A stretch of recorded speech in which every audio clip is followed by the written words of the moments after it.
2026ல NDA தலைமையில ஆட்சி அமையும் அப்படின்னு சொல்லி அமித்ஷா சொல்லியிருக்காரு. இதை மக்கள் எப்படி பார்க்குறாங்க? அது மட்டும் இல்லாம ஒரு பக்கம் அதிமுகவுல இருந்து எடப்பாடி அதிமுக தலைமையில ஆட்சி அமையும் அப்படின்னு சொல்லிக்கிட்டு இருக்காரு.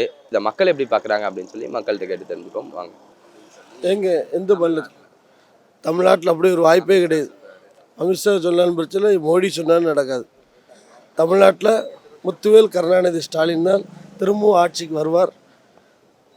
அதில் எந்த மாற்று கருத்தும் கிடையாது. மக்களுக்கான ஆட்சி நடந்துக்கிட்டு இருக்குது. பாமர மக்களுக்கான ஆட்சி நடந்துக்கிட்டு இருக்குது.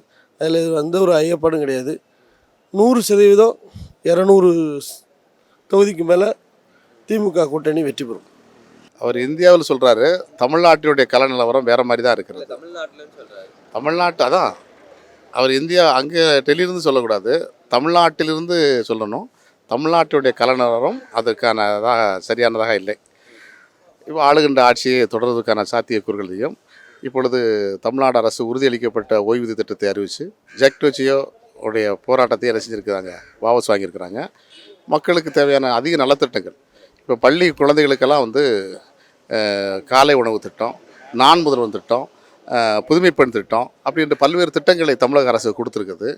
இன்றைக்கி வீட்டுதோறும் ஒவ்வொரு வறுமை கோட்டுக்கீழே இருக்கிற பெண்களுக்கு மாதம் 1000 ரூபா திட்டம் கொடுக்குறாங்க. இப்படி இலவச பேருந்து பயண திட்டம், இன்று பல்வேறு திட்டங்களால் மக்களிடத்தில் பெரிய அதிருப்தியெல்லாம் கிடையாது. சான்ஸே இல்லை, அமையத்துக்கு வாய்ப்பே இல்லை. தமிழ்நாட்டை பொறுத்தவரையிலும் என்டிஏ கூட்டணி வர்றதுக்கு வாய்ப்பே கிடையாது. இதுதான் என்னோட கருத்து. ஏன் என்டிஏ கூட்டணி வர்றதுக்கு வாய்ப்பு? அது ஒரு சில விஷயங்களை நம்ம நிறைய விஷயங்களை சொல்லலாம். தமிழ்நாட்டுக்கு அவர் நிறைய பண்ணுறதில்ல, நிறைய பிரச்சனைகள் இருக்குது. மறுபடியும் டிஎம்கே தான் வரும்னு நினைக்கிறேன். ஆமாம்,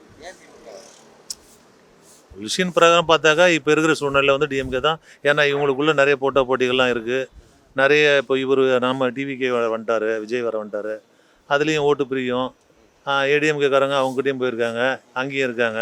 அதனால் அவங்க ஓட்டு பிரியறதுக்கு வாய்ப்பு இருக்குது. டிஎம்கே ஓட்டு சாலிடாக இருக்கும். அதனால் டிஎம்கே தான் வரும்னு நினைக்கிறேன்.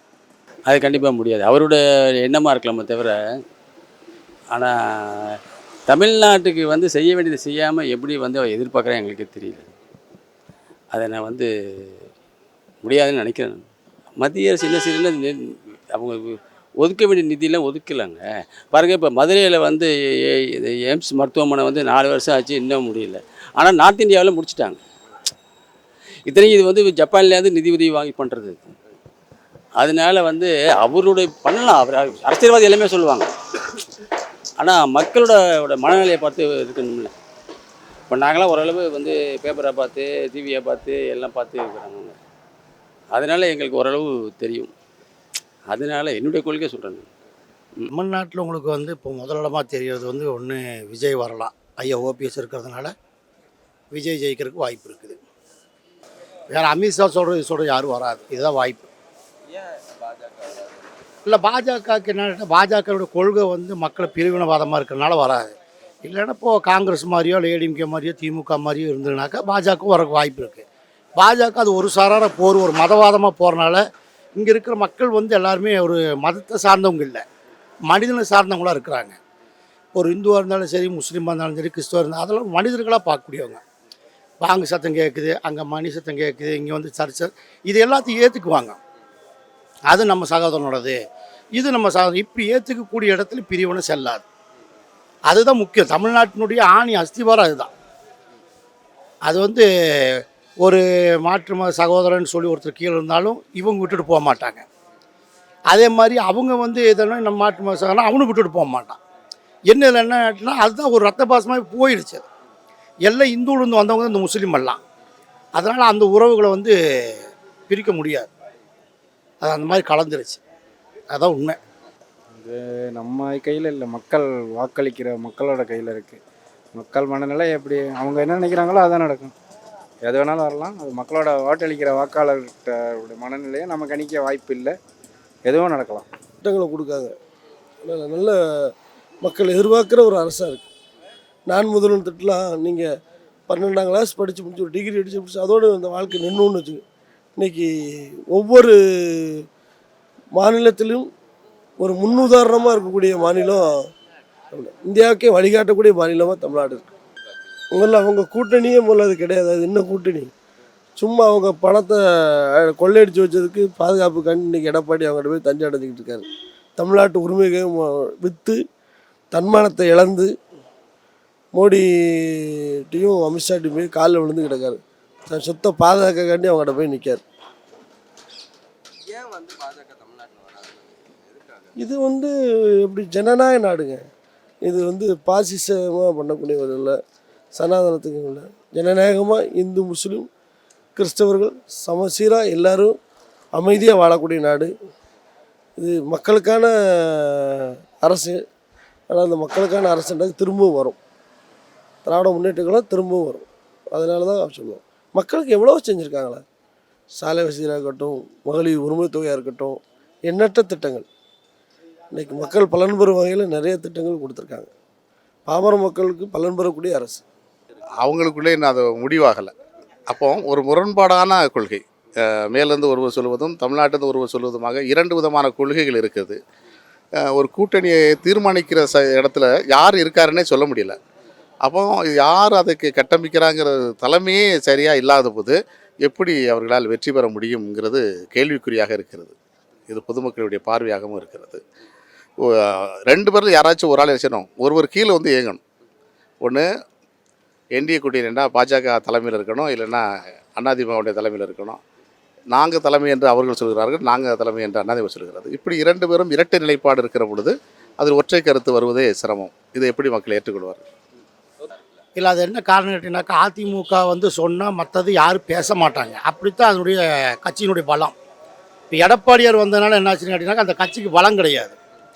அது ஒரு அடிமை கட்சி மாதிரி ஆகிப்போச்சு. சுருக்கமாக அது மணிவண்ணன் எடுத்த படம் அடிமைன்னா அமாவாசைன்னு ஒரு படம் வந்தது. அந்த மாதிரி எடப்பாடியார் கொண்டு போனதுனால அது வாய்ப்புகளுக்கு இல்லை. அவர் சொன்ன கேட்டுக்கும் மாட்டாங்க. இப்போ எடப்பாடியார் ஒரு விஷயம் சொல்கிறாங்க அப்படின்னா அதெல்லாம் ஏற்றுக்க மாட்டாங்க மக்கள். இது கூட்டணியில் இருக்கிறவங்களும் ஏற்றுக்க மாட்டாங்க. உட்காருவார், நில்லுன்னு நிற்பார். ஆட்சிக்கு வரும்போதே கை கட்டி நின்னார், ஆட்சிக்கு தூக்கி போட்டார். அதனால் அவருடைய பேச்சில் ஒரு பெருசாக எடுத்துக்க மாட்டாங்க. எங்களுக்கு தெரிஞ்சு இப்போ பார்க்கும்போது இவர் ஒரு வாய்ப்பு இருக்குது. ஐயா ஓபிஎஸ், டிடிவி தினகரன், இதெல்லாம் கட்சியில் அம்மாவால் காட்டப்பட்டவங்க. அதனால் அவங்க வர்றதுக்கு இப்போ விஜய் ஜெயிக்க காரணமே இவங்க 2 பேரும் வந்தால் ஜெயிச்சிருவாங்க, அனுபவசாலிங்க. அப்புறம் இவர் சொல்லி 4வது இடத்துல ஏடிஎம்கே வரும். ஃபஸ்ட்டு தாவேக்க வரலாம், இல்லைனாக்கா திமுக வரலாம். 2வது இடத்துல இந்த சீமான் இருக்கிறாங்க பாருங்க, அவங்க இந்த மாதிரி போயிடும். இல்லை 4வது இடத்துல அதிமுக வரும். இதை தான் உண்மை நேச்சர். இல்லை, எடப்பாடி சப்போஸ் வந்தாலும் எடப்பாடி ஆட்சி வந்தால் தான் நல்லாயிருக்கும். என்டிஏ கூட்டணி வந்தால் தமிழ்நாட்டில் அவ்வளோதான். அது எப்படின்னு சொல்கிறதுன்னு நமக்கு தெரியல. அந்த மாதிரி தான் என்னுடைய கருத்து கணிப்பு, வேறு ஒன்றும் இல்லை. அப்போ 2026 யாருடைய ஆட்சி அமையும்? இன்னும் ஃபைனல் இல்லை. கூட்டணிங்கிறது மாறும், ஃபைனல் ஆகணும் போது தான் நம்ம அதை கரெக்டாக சொல்ல முடியும். அவங்கவுங்க கட்சி அவங்கவுங்க ஜெயிப்பாங்க தான் சொல்லுவாங்க. இப்போதைக்கு இருக்கிற இதுபடி உங்களுடைய கணக்குப்படி பார்த்தா கூட்டணி இன்னும் வலுவாகலை. இதான் கூட்டணின்னு ஃபைனலைஸ் பண்ணலை இல்லையா?